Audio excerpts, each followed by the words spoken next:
자, 예수님 믿는 거에 대해서 몇 가지 더 이제 구체적인 모습을 안내해 드리겠습니다. 예수님을 믿는다고 하는 것은요, 이건 제가 뭐라고 표현할지 몰라서 붙드는 것이라고 썼는데, 전적으로 예수님을 붙드는 것이다.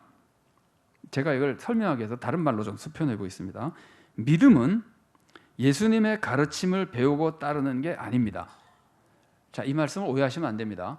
예수님을 믿으면 예수님의 가르침을 배우고 따라야죠. 예수님을 믿으면 가르침을 배우고 따라야 되지만, 예수님의 가르침을 배우고 따르는 것은 믿음이 아닙니다. 이런 거하고 비슷합니다. 경희대학교가 있잖아요. 내가 경희대학교에 시험을 봐서 합격이 됐어요. 그럼 난 경희대학교 학생이잖아요. 그러면 나는 정당하게 자격을 부여받아서 입학식을 하고 경희대학교 학생이 됐어요. 경희대학교 학생이 됐으면은 당연히 출석해야죠. 당연히 공부해야죠. 경희대학교 강의실에 가서 강의 듣고 공부하고 그래야죠. 근데 거꾸로 내가 경희대학교 강의실에 들어가서 강의 듣고 거기서 공부하면 경희대학교 학생입니까? 그런 것과 똑같습니다. 예수님의 말씀을 배우고 연구하고 듣고 따라서 살아가면 예수 믿는 게 아닙니다. 그건 예수 믿는 사람은 그렇게 해야 되지만 그거 한다고 예수 믿는 게 되는 거 아닙니다. 예수님 믿는 거는 예수님을 붙잡고 예수님에게 매달리는 겁니다. 자, 그래서 제가 그 옆에 쓴 것이 이겁니다. 구원은 우리가 배워서 이룰 수 있는 것이 아닙니다. 그래서 예수님의 말씀을 배우고 그대로 살아가는 것은 구원도 아니고 믿음도 아닙니다. 여러분 오해하시면 안 됩니다. 믿는 사람은 당연히 그렇게 해야 되지만 그렇게 하는 것이 믿음은 아니라는 말이에요. 그래서 우리가 배워서 내가 하겠다고 하는 것은 율법주의예요. 기독교 역사를 조금만 안내를 하나 해드리면요, 19세기 말에서 20세기 초까지 기독교에, 그러니까 뭐 음악이나 미술이나 이런 데다 파들이 있잖아요. 무슨 주의파 뭐 이런 게 있는 것처럼 기독교도 무슨 주의파 같은 것들이 있었어요. 특정한 것들 강조하고 이러는데, 19세기 말에서 20세기 초까지 있었던 중요한 한 신학파가 자유주의파예요. 자유주의파. 근데 이 자유주의 신학인데, 우리가 자유주의를 넓게 말할 때는 그 전통을 지키지 않고 막 자유롭게 하는 걸 자유주의라고 그러지만은, 제가 지금 소개하는 것은 특정한 신학적인 사조를 가지고 있는 거예요. 어떤 사조를 가지고 있었냐면, 이 사람들이 가지고 있는 사조의 아주 중요한 특징이 뭐냐면은 인간이 할 수 있다예요.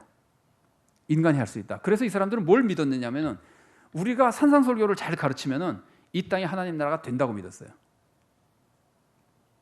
우리가 가서 복음을 전하고 가서 잘 가르쳐서 그 사람들이 하나님 말씀대로 살게 만들면 이 땅이 하나님의 나라가 된다고 생각했어요. 우리가 하나님의 나라를 세울 수 있다고 생각했어요.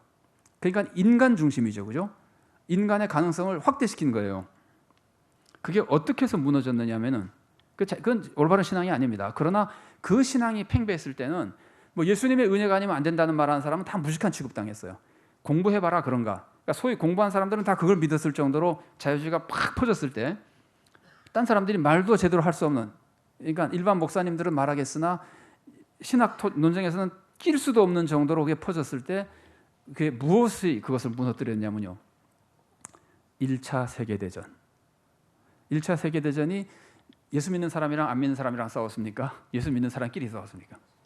예수 믿는 사람끼리 싸웠죠, 그죠? 그러고는 그 사람들이 점잖게 싸웠으니까, 더럽게 싸웠으니까, 말도 못하게 인간이라고 생각할 수 없을 만큼 막 비천하게 싸웠거든요. 1차 세계대전이 끝난 다음에 인간인 못하는 거구나. 인간이라는 게 예수 믿는다는 것들도 해보니까 저 꼴밖에 안 되는구나. 그래서 그 자유주의 사상이 굉장히 많이 무너졌어요. 그러고도 좀 다시 살아나려고 그러다가 2차 대전에 완전히 무너져 버렸어요. 예수 믿는 사람이 배우고 가르치고 한다고 하나님 나라 세워지는 게 아닙니다. 그거는 인간이 무슨 짓을 해도 인간이 세우는 나라는 하나님 나라가 아닙니다.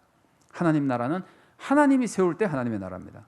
그래서 우리가 배워서 한다는 것은 신앙이 아니에요. 우리는 배워서 해야 되지만, 우리가 배워서 하는 게 신앙이고 그것이 구원이라고 생각하는 건 불신앙이에요. 최고의 교만이고 불신앙이에요. 율법주의예요. 그래서 믿음이라고 하는 것은 예수님께 매달려서, 예수님께 예수님 붙들고 늘어져서 예수님의 건져주심을 받는 겁니다. 제가 그 다음에 쓴 것도 비슷한 표현인데 여러분 오해하지 말고 들어보십시오. 예수님은 선지자가 아니라 구원자입니다. 이 말을 달리 말하면은, 예수님은 구원자이기 때문에 선지자 역할은 하십니다. 가르치십니다. 선지자 역할은 하십니다. 그러나 선지자 수준은 아니라는 말이에요. 선지자와는 비교가 안 되는 구원자라는 말이에요. 예수님을 선지자로 생각하고 예수님의 가르침만 받아서 구원받을 수 있다고 생각하는 무엇과 비슷하냐면요, 수영 못하는 사람이 물에 빠졌어요. 수영 못하는 사람이 물에 빠져서 구조대원이 급히 갔어요. 가서 이제 구원해 주려고 그러니까 이 사람이 하는 말이, 어프어프하면서 죽어가면서 하는 말이 잠깐 나 건드리지 마. 방법만 가르쳐줘. 내가 수행해서 나갈게. 이 구원해주러 온 구조대원에게 방법만 가르쳐줘. 자기 지금 물에 빠져 죽어가면서. 그 사람 지금 수영 방법 가르쳐가지고 구원할 수 있는 겁니까? 이거는 구원자가 끌어내야 되고, 이 사람은 구원자가 오면은 던져주는 줄을 목숨 걸고 붙잡아야 사는 거거든요. 그러니까 구원은 그런 거예요. 예수님은 구원자지 강사가 아니에요. 선지자가 아니에요. 이것을 조금 비슷한 비유를 들어보면은 종교와 철학의 차이가 약간 비슷한데, 보세요. 철학은 뭐냐면요, 이게 사전이 가르치는 겁니다. 제가 약간 문장을 고쳐서 단어는 좀 표현을 좀 바꿨지만, 철학은 제가 읽어드리겠습니다. 인간과 세계에 대한 근본 원리와 삶의 본질 따위를 연구하는 학문. 근데 잘 보세요. 이게 인간이 연구하는 거잖아요. 그래서 철학의 본질은 인간의 연구를 통해서 인생의 답을 찾는 겁니다. 이게 철학입니다. 참 좋은 걸 하는데 인간이 연구해서 하려고 그러는 겁니다. 그 중에서는 하나님의 섭리를 발견하면 좋은 도움도 많이 줄 수 있습니다. 나쁘다는 게 아닙니다. 그러나 성격은 그거라는 말이에요. 철학은 인간이 노력하는 거예요. 신학은, 종교는 보세요. 종교는 신의 도움으로 인생의 문제를 해결하고 하는 겁니다. 그 차이가 구별이 되시죠? 하나님의 도움을 받으려고 하는 것이 종교예요. 그런데 한 가지 오해하면 안 되는 것이, 하나님의 도움을 받되 구원 전체를 완전히 하나님의 도움을 받는 것이 우리의 신앙이고, 하나님의 도움 중에서 가르침만 받으려고 그러는 것이 아까 제가 말씀드린 율법주의예요. 가르쳐주만 하면 내가 해보겠습니다. 성경을 배우긴 하는데 구원은 내 힘으로 받으려고 그러는 거예요. 이거 신앙 아닙니다. 그런데 현대인들 중에서는, 교회 다니는 사람 중에도 그런 사람 굉장히 많습니다. 왠지 예수님만 의지하기에는 자존심 상하는가 봐요. 교만해서 뭔가 내가 해야 된다고 생각하는가 봐요. 그게 전부 인간의 교만에서 나온 것이고, 아무리 잘난 척 해봤자 100년 전 신학에 불과합니다. 100년 전에 융성했다가 다 깨져버린 신학에 불과합니다. 예수님만 의지하는 것이 성경이 가르쳐주는 변치 않는 구원의 길입니다. 자, 그럼 예수님만 믿어야 되는, 예수님을 붙들고 이제 신앙생활 해야 되는데, 예수님의 은혜를, 예수님을 붙드는 그 신앙의 모습 중에 우리가 기억해야 될 것은, 예수님을 믿는 것은 예수님만 구주로 믿는 겁니다. 예수님만 구주로 믿는 것은 아까 제가 말씀드린 종교다원주의와 반대죠, 그죠? 예수님만 믿는 거니까. 자, 아까 읽은 성경이제 한번 다시 읽어보겠습니다. 예수께서 이르시되 내가 곧 길이요 진리요 생명이니 나로 말미암지 않고는 아버지께로 올 자가 없느니라. 그 다음 말씀도 읽어보겠습니다. 다른 이로서는 구원을 받을 수 없나니 천하 사람 중에 구원을 받을 만한 다른 이름을 우리에게 주신 일이 없음이라 하였더라. 그래서 제가 토시 얘기를 했지만은요, 예수님은요, 자, 제가 토시를 바꿔볼 테니까 보세요. 예수님이 구원자입니다. 맞죠? 예수님만 구원자입니다. 맞죠? 예수님도 구원자입니다. 그러면 안 되잖아요. 이거랑 마찬가지예요. 어떤 여자가 남자를 소개하면서 이 사람이 내 남편입니다. 그러면 맞잖아요. 이 사람만 내 남편입니다. 그래도 맞잖아요. 이 사람도 내 남편이다 그러는 순간 이 사람은 남편이 아니잖아요. 예수님도 구원자라 그러면 예수님이 구원자가 아니에요. 예수님은 구원자가 아니에요. 예수님을 안 믿는 거예요. 그래서 우리가 예수님 믿을 때는 예수님만 구원자로 믿는 겁니다. 왜냐하면 예수님만 우리 죄를 대신해서 죽었기 때문입니다.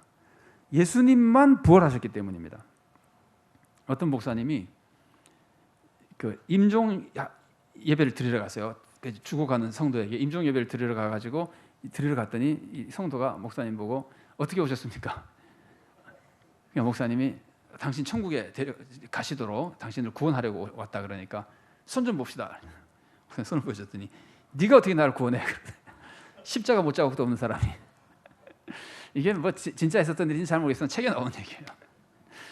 십자가 못 자국이 없는 사람은 구원자가 안 되는 겁니다. 십자가를 지시고 부활하신 그분만 구원자인 겁니다. 그런데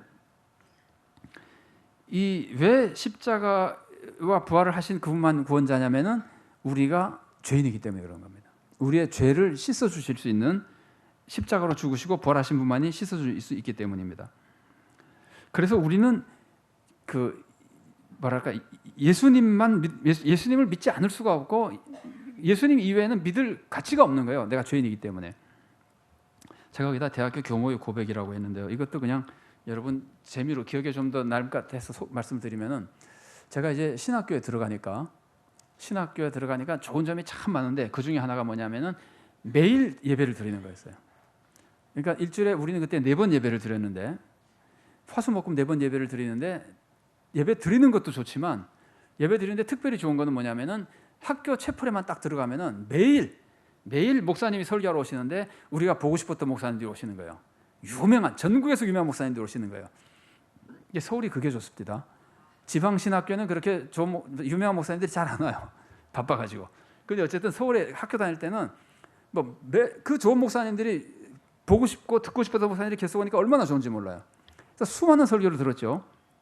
그런데 그 중에서 잊지 못하게 감동을 받은 설교가 하나 있었어요. 그리고 저도 그때 굉장히 많은 것을 깨달았고 그 설교에 은혜를 많이 받았는데 제가 그분 설교 내용을 소개해드리는 겁니다. 이분은 대학교 교목인데 그 대학은 신학과가 있기 때문에 신학과 교수예요.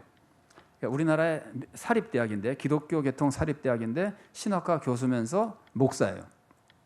근데 이분이 설교 중에 무슨 얘기를 해주냐면은 자기네 학교 학생들이 여기는 기독교 학교이기 때문에 학생들이 모두 1학년 때 필수 과목으로 기독교 개론을 들어야 돼.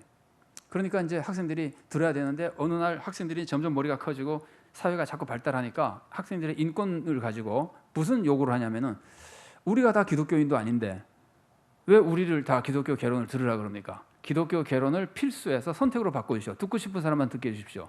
그래서 학교에서 의논을 했어요. 이 말이 타당한가? 학교에서 이걸 허락해 줄 것인가 말 것인가? 결론이 뭐냐면은 우리 학교는 설립 이념이 기독교 정신이고 기독교 학교이기 때문에 안 된다. 이건 필수로 들어야 된다. 그러니까 학생들이 그럼 좋습니다. 그러고는 다시 자기들이 연구하더니 또 다시 제안을 했어요. 그러면 기독교만 가르쳐주지 말고 다른 종교도 좀 가르쳐 주십시오. 우리가 다른 종교도 좀 비교해서 알고 판단을 할 수 있게 기독교만 일방적으로 가르치지 말고 다른 종교도 가르쳐 주십시오. 그래서 또 학교에서 의논을 해가지고는 이거는 타당성이 있다고 결론을 내렸어요.